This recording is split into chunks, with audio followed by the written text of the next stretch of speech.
one major, we call them wirehouses, like Morgan Stanley, UBS, Wells Fargo, Bank of America, Merrill Lynch, not one has put Bitcoin on its platform yet, a Bitcoin ETF. They're all doing their due diligence. And I think what's going to happen is within the next few months, one will, and it may be not the big ones, it may be an independent RIA like LPL. They tend to move a little more quickly. Once you get one with a spot Bitcoin ETF on its platform, the others will fall in line. The founder, CEO, and CIO of ARK Invest, Cathie Wood, oversees a number of actively managed exchange-traded funds, ETFs, that are centered on disruptive technologies such as gene editing, blockchain, robotics, artificial intelligence, and energy storage. The ARK B Spot Bitcoin ETF, which ARK Invest and 21 Shares developed, was authorized earlier this year by the U.S. Securities and Exchange Commission. Since spot Bitcoin ETFs have been the talk of the town and have broken several records worldwide, this approval has been a huge milestone for the sector. These ETFs had substantial withdrawals for 3 days in a row before recording 3 days of inflows, with Tuesday's gains bringing total net inflows to $15.27 billion. After making $11.3 million on Tuesday, BlackRock's IBIT ETF currently has 312,565 Bitcoin, which is worth $8.26 billion at the moment. In a recent discussion with Peter Diamandis, Cathie Wood shared her optimistic outlook on the future of Bitcoin ETFs, countering the prevailing pessimism about their recent performance and the ongoing crypto bull market. According to Cathie, we are around halfway through the cryptocurrency bull market that will last until 2024 and 2025. She also thinks that significant events that would push Bitcoin and other cryptocurrencies to all-time highs might occur in the coming weeks. Let's hear what Cathie Wood has to say. We have 4 people at ARK who are working on crypto generally, one dedicated to Bitcoin on-chain analytics. And judging by those, we believe, halfway through this bull market. And halfway doesn't mean we're halfway through the price increase, because, at the end of a bull market, prices tend to go parabolic. So we have no idea where that, but we feel very strongly, just based on-chain analytics, looking at them versus the short 10-year history, a little bit more than that history, that we're halfway through the bull market. What's very interesting, since the ETFs were launched in January, many people think, all right, the boom, and we've had a very nice showing, David versus Goliath. We're in the fight, and where we are, yeah. But not one major, what we call them wirehouses, like Morgan Stanley, UBS, Wells Fargo, Bank of America, Merrill Lynch, not one has put Bitcoin on its platform yet. Cathie, when you were on stage with me at Abundance 360 last, you were saying you saw $1 million per coin price. Are you still there? Yes. By 2030? Yes, 2030. So our bull case, bull is over 1.5 million.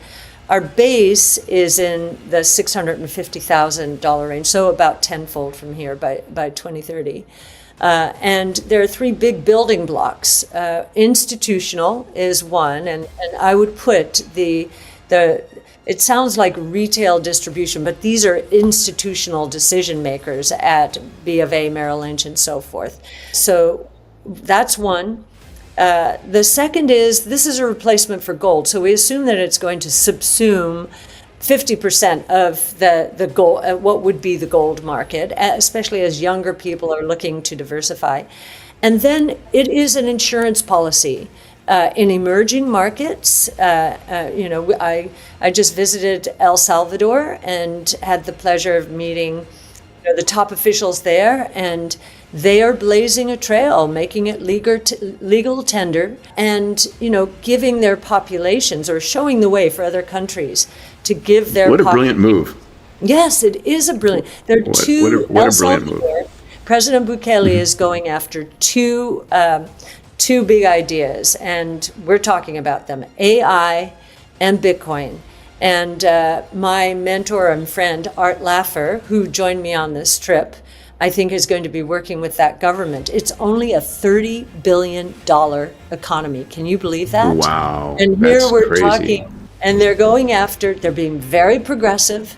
They're putting in tax policies that are going to encourage innovation. So I think that's a very big idea. Actually provide them a future. Argentina is moving in this direction. We've talked to the economics ministers there. They're not ready to go the Bitcoin route in the way that President Bukele is, but they're moving in that direction. They're thinking about it. And then the other insurance policy is for anyone, and in high net worth individuals, but anyone. As a protection against confiscation of wealth, whether that's inflation or outright confiscation because of corruption. Advisors and wealth managers continue to be skeptical about cryptocurrency-based exchange-traded funds, ETFs, despite their unprecedented performance and appeal to investors. Recent research from Cerulli Associates indicates that while 12.1% of advisors will use or discuss cryptocurrencies if a customer requests it, just 2.6% of advisors promote it to their clients. Samara Cohen, Chief Investment Officer of ETF and Index Investments at BlackRock, recently disclosed that self-directed investors utilizing online brokerages had accounted for almost 80% of the inflows into spot Bitcoin ETFs. Experts predict that when wirehouses do their due diligence and start selling these items later this year, everything will change. Bitcoin ETFs have not yet received complete approval from the majority of the biggest wirehouses, advisor networks, or wealth platforms, according to a recent interview by James Seifert, an ETF analyst with Bloomberg Intelligence. As of right now, advisors and brokers are only able to purchase a Bitcoin ETF on behalf of their customers upon express request. By the end of the year, James anticipates that a lot more advisors will be able to provide their customers with spot Bitcoin ETFs. Cathie Wood agrees with this outlook, emphasizing that the first announcements from wirehouses are expected between now and October, roughly 6 to 9 months after the product started trading in January. Yeah, we tend not to do 1 year, but if we're in the middle of the bull market, I think the next spur is going to be platforms putting the spot Bitcoin ETF on it. So, and I do think that will happen this year. We were told by some of our prospective clients, the platforms themselves, that they would need 6 to 9 months to evaluate it. So here we are, entering the 6th month. So I would expect in the fall, one or more will put a spot Bitcoin ETF, or many of them, on their platforms. And I think that will be the next push then. I think it was the last halving. Many people, we went through the halving and everybody waited for a pop. And it didn't happen. Well, first of all, it didn't happen because there's a lot of anticipatory buying into it. But I've watched it kind of, gestate, shall we say, and then all of a sudden. So those two could coincide in the fourth quarter of this year. It could be pretty exciting. And someone like Art Laffer, who he couldn't be more excited about Bitcoin, because for him, he really believes that, the Fed, many people feel that they have managed monetary policy over the years. So, we've prevented terrible things from happening. If you look what happened before the Fed came about in 1913, what happened then is prices were stable. We're on the gold standard. And the economy was very volatile, and you ran into booms and busts, but they were very quick. They were over in weeks. We lead up for years to a crash in 0809, poster child for that.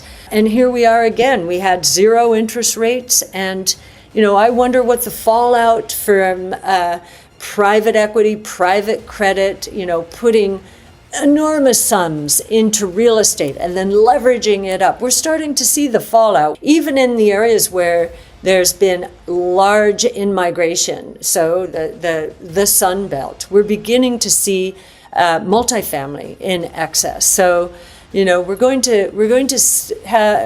continue to see, crises, I think. Hopefully nothing like 08, 09. I don't think so, but still, 0% for a very long period of time leads to reaching for yield, which leads to bad behavior. According to Cathie Wood's remarks, despite the present bull market, big platforms including spot Bitcoin ETFs may be the next big thing. She anticipates this to occur by the end of October, given responses from potential customers indicating a 6 to 9 month assessment time. She thinks that this integration will probably occur at the same time as other possible market-moving events, such the upcoming Bitcoin halving cycle. She also discusses more general economic issues, bringing up the instability of the gold standard prior to the Federal Reserve's creation in 1913. Cathie draws attention to the persistent economic dangers brought on by extended periods of low interest rates, which have encouraged riskier investments in sectors like real estate. She provides a warning, pointing out that although the current state of the economy might not trigger a catastrophe comparable to that of 2008-2009, it does encourage actions that could be dangerous. According to Cathie's observations, there might be a lot of activity in the market during the fourth quarter of Bitcoin because to the integration of spot ETFs on key platforms. Her thoughts highlight the persistent economic difficulties throughout extended periods of low interest rates. As we look ahead, the intersection of these factors could shape the next phase of cryptocurrency and economic trends.